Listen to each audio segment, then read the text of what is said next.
Hello વિદ્યાર્થી મિત્રો, આપનું સ્વાગત છે ગણિત અને તર્ક ચેનલ પર। આજના વિડીયોથી આપણે પઝલની એક સિરીઝ શરૂ કરીએ છીએ, જેમાં રોજના વિડીયોમાં આપણે બે ત્રણ પઝલ સોલ્વ કરતા રહીશું। જે અત્યારે આવનારી એક્ઝામ છે, જીએસએસબીની એક્ઝામ જે લેવાની છે નવી પરીક્ષા પદ્ધતિ પ્રમાણે, અને એમાં 40 માર્કનું રિઝનિંગ પૂછાવાનું છે। ઠીક છે, તો એમાં તમને આ પઝલની સિરીઝ બહુ જ ઉપયોગી રહેશે, જેથી પઝલમાં તમારી સ્પીડ આવતી રહેશે અને એક્યુરેસી સાથે એકદમ સોલ્વ કરી શકીશું। ઠીક છે, તો રોજના આપણે બે ત્રણ આ રીતે પઝલોની પ્રેક્ટિસ કરતા રહીશું। તો આજથી જ આપણે શરૂ કરીએ। ચલો પહેલી પઝલથી।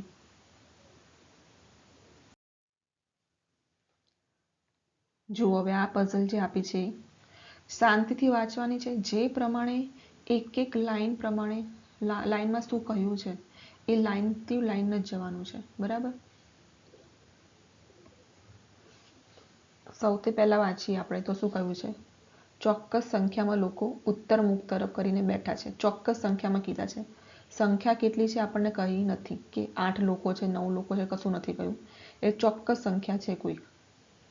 ઠીક છે, પછી આગળ શું કહ્યું છે, બે લોકો એફ અને જી વચ્ચે બેસે છે। એફ અને જી વચ્ચે કેટલા લોકો છે? બે લોકો છે।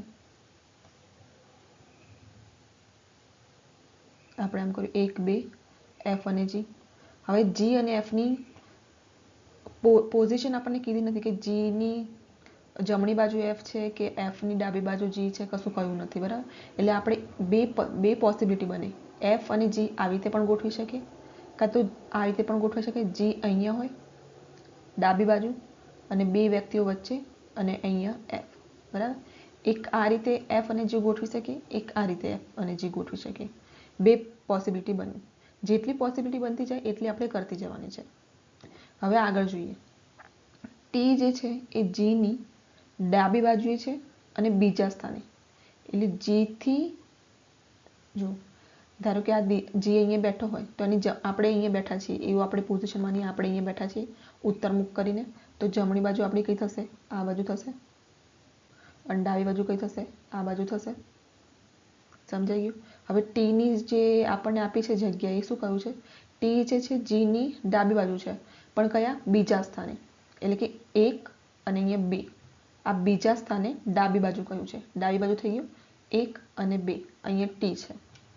એ અહીંયા જી આ બાજુ હોય તો જીથી ડાબી બાજુ 1 અને 2, એટલે ટી અહીંયા આવી ગયું। સમજાઈ ગયું એટલે સુધી? ટી જે છે ડાબી બાજુ છે ને બીજા સ્થાને કહ્યું છે, એટલે 1 અને આ 2 ડાબી બાજુ થઈ ગયું, 1 અને 2 ડાબી બાજુ। બે લોકો એફ અને એ વચ્ચે બેસે છે। બે લોકો એફ અને એ વચ્ચે છે। હવે બે આ એફ આ રહ્યું, અહીંયા આપણે જોઈએ તો 1 2 બે લોકો કરીએ તો જી અહીંયા છે એટલે અહીંયા એ તો ના ગોઠવી શકીએ, એટલે આપણે એનું શું કરીશું, એ આ બાજુ જશે, 1 અને 2 એફ અને એ વચ્ચે બે લોકો થઈ ગયા, 1 અને 2। એ રીતે જો આ બાજુ જોઈએ તો એફ અને એ ડાબી બાજુ જો એ તો નહીં આવી શકે, કારણ કે અહીંયા જી છે એટલે ત્યાં તો આપણે એને ગોઠવી નથી શકતા, એટલે આપણે જમણી બાજુ જઈશું, 1 અને 2 એફ અને એ ગોઠવાઈ ગયું। હવે એ જે છે પંક્તિના અત્યંત છેડે બેસે છે। અત્યંત છેડે છે એટલે કે આ જ છેડા પર છે। હવે આનાથી આગળ કોઈ વ્યક્તિ નથી, જો જે પણ ગોઠવવાનું હશે એ આ બાજુ જશે, જમણી બાજુ ગોઠવાશે, કારણ કે એ જે છે છેડા પર છે। એવી રીતે અહીંયા પણ એ ગોઠવાઈ ગયો। હવે આ બાજુ કોઈ વ્યક્તિ નહીં આવે, બધી વ્યક્તિઓ આ બાજુ જ ગોઠવાશે, કારણ કે એને આપણે છેડા પર રાખવાનું એવું કહેવામાં આવ્યું છે, બરાબર છે। એ બંનેમાં છેડા પર ગોઠવાઈ ગયું। હવે શું કહ્યું છે, આર જે છે ટીની ડાબી બાજુ 5મા સ્થાને છે। ધ્યાનથી વાંચવાનું છે, એક એક શબ્દ વાંચવાનો છે ધ્યાનથી। આરની જગ્યા શું આપ્યું છે, ટી જે છે એની ડાબી બાજુએ અત્યારે આપણે દિશા સમજી હતી, ડાબી બાજુએ 5મા સ્થાને છે। હવે ટી ધારો કે અહીંયા છે, બરાબર, એનાથી 5મા સ્થાને, એટલે 1 2 3 4 અને 5, અહીંયા 5મા સ્થાને કોણ આવી ગયું, આર આવી ગયો, ડાબી બાજુ પર નાખ્યું। હવે અહીંયા ઉપરમાં આપણે જોઈએ તો જુઓ, 1 ટી અહીંયા છે, આ રહ્યો ટી, 1 2 3 4 અને 5, અહીંયા આપણે એની બાજુમાં આર મૂકી શકીએ? નથી મૂકી શકવાના, કારણ કે શું છે, કહ્યું છે એ જે છે એ ખૂણા પર છે, એટલે આરની ડાબી બાજુ હવે કોઈ વ્યક્તિ ગોઠવાનું નથી, કારણ કે આર એને જે છે આપણે અહીંયા ખૂણાની પોઝિશન પર જ રાખવાની છે. સમજાયું? જો ધારો કે એ અહીંયા આપણે લખીએ એફ છે, પછી અહીંયા ટી છે.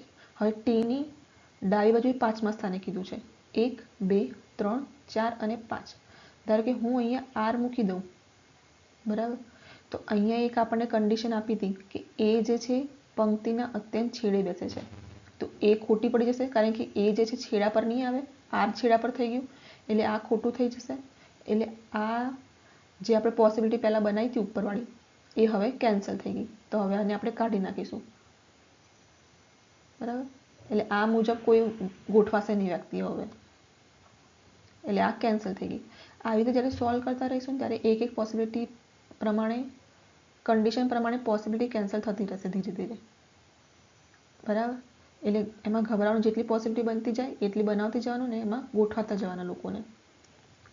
હવે જો પાછું આરને આપણે ગોઠવી દીધું 5મા સ્થાને.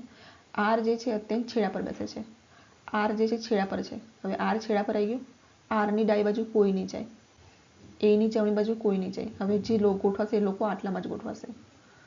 હવે કહ્યું છે એ અને ડી વચ્ચે 3 લોકો છે, એ અને ડી વચ્ચે 3 લોકો છે. એ અહીંયા છે 1 2 અને 3. ડી અહીંયા આવી ગયો, જમણી બાજુ તો કોઈ જશે નહીં, કારણ કે એ છેડા પર રાખવાનો છે આપણે. ડી છે એ એફની બાજુમાં છે, બેસશે છે.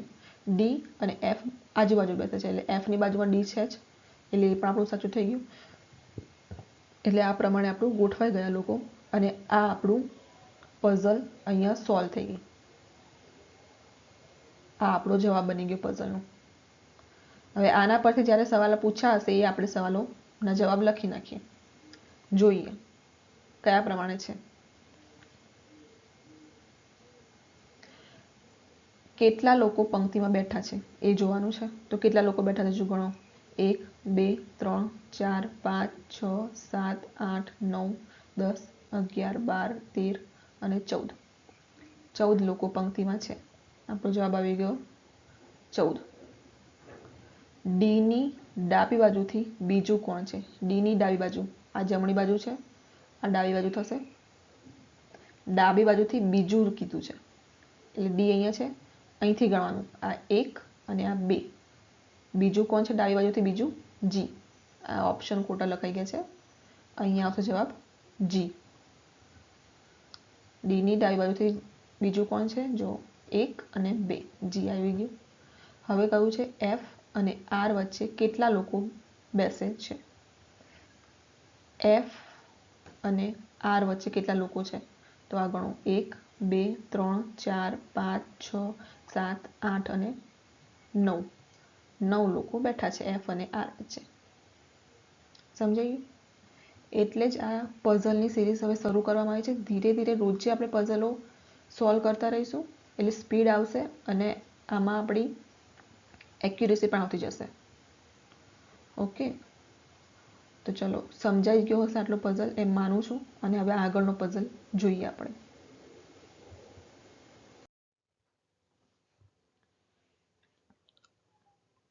હવે આ પઝલ જુઓ, શું કહ્યું છે? 6 લોકો છે, A B C D E F, અલગ અલગ ઊંચાઈના 6 લોકો છે. 1 2 3 4 5 અને 6 લોકો અલગ અલગ ઊંચાઈના છે, એ પ્રમાણે આપણે ગોઠવવાના છે. તો સૌથી પહેલી કન્ડિશન શું આપી છે? બી જે છે ઈ કરતાં લાંબો છે.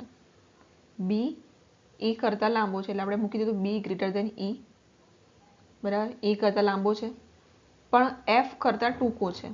બી ઈ કરતાં તો લાંબો છે, પણ એફ કરતાં ટૂંકો છે, એટલે એફ જે છે એ બી કરતાં મોટો હશે, એટલે એફ ગ્રેટર દેન બી કરી દીધું આપણે.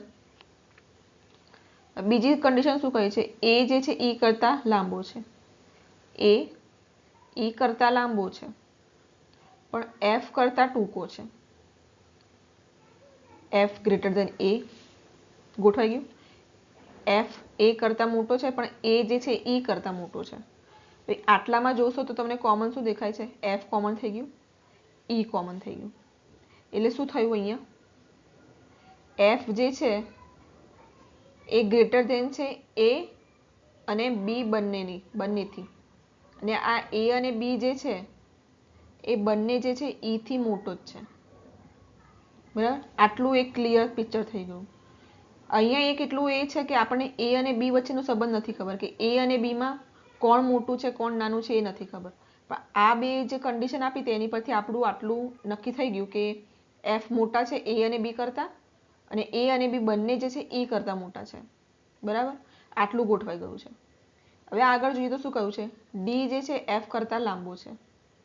એફ જે છે આ બધા કરતા લાંબા છે, પણ એફ કરતા પણ લાંબો કોણ આવી ગયો, હવે ડી આવી ગયું. કેટલા લોકો ગોઠવાઈ ગયા આપણા, એ બી સી બાકી રહ્યો, બરાબર. ડી ઈ એફ ગોઠવાઈ ગયા છે, ખાલી સી બાકી રહ્યો છે. સી ની શું છે હજી આપણને ખબર નથી. આગળ જોઈએ શું કહ્યું છે, ઈ જે છે જૂથમાં સૌથી નાનો નથી. ઈ જે છે સૌથી નાનો નથી, એટલે ઈ જે છે એ કોઈક એક વ્યક્તિ કરતા મોટો હશે જ.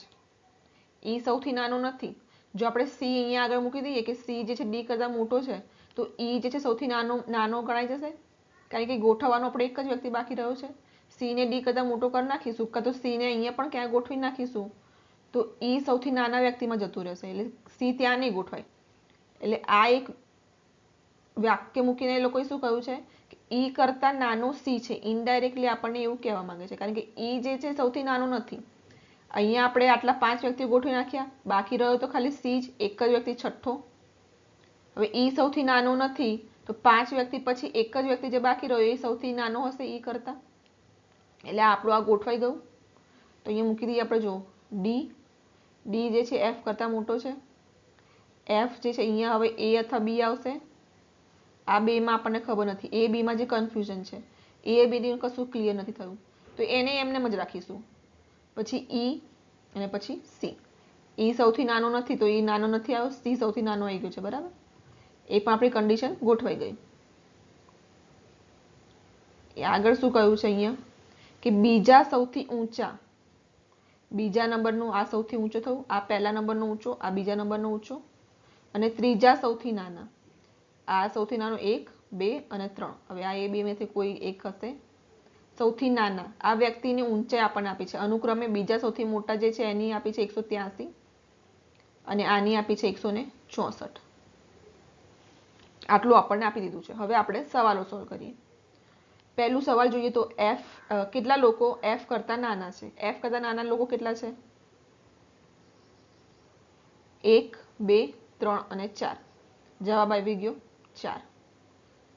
હવે કહ્યું છે કે જો એ ની ઊંચાઈ, શું આપ્યું છે, એ ની ઊંચાઈ 170 cm હોય તો બી ની ઊંચાઈ કેટલી હશે? અહીંયા શું કહ્યું છે, જો ડી એફ છે,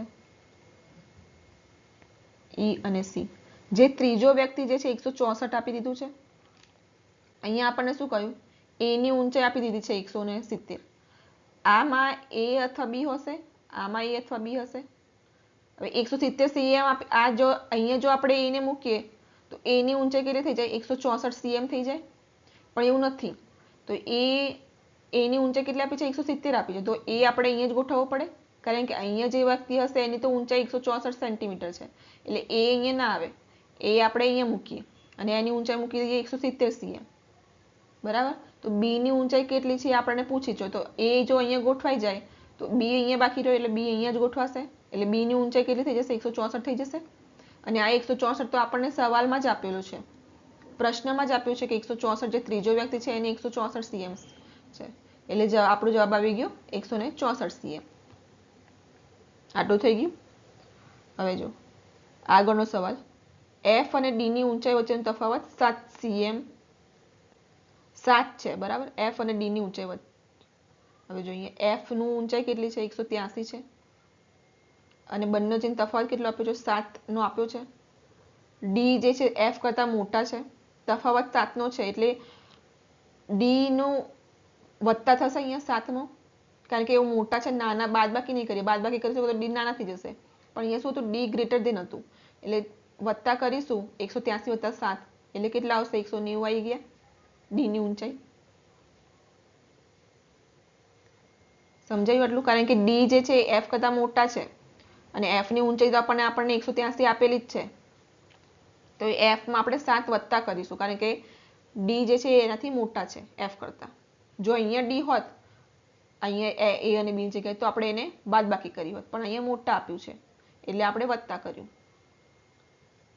એટલું થઈ ગયું. હવે e ની ઊંચાઈ 150 cm હોય, e ની ઊંચાઈ 150 cm હોય, તો d અને e ની ઊંચાઈ વચ્ચેનો તફાવત પૂછ્યો છે.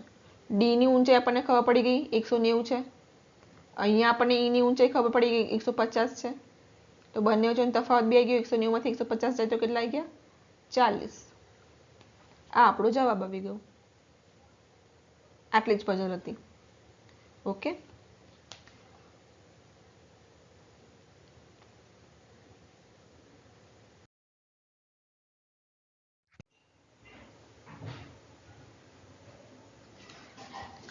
હવે આ સાથે જ આપણે આજનો વિડીયો અહીંયા પૂરો કરીએ છીએ. નેક્સ્ટ વિડીયોમાં હજી આપણે પઝલ જોઈશું બીજી, અને આ પઝલની સિરીઝ આપણે જે એક્ઝામ સુધી છે ત્યાં સુધી કન્ટિન્યુ રાખીશું. ઓકે. અને જો તમને આ વિડીયો ગમ્યો હોય તો લાઈક, શેર અને સબસ્ક્રાઈબ જરૂરથી કરજો. Thank you.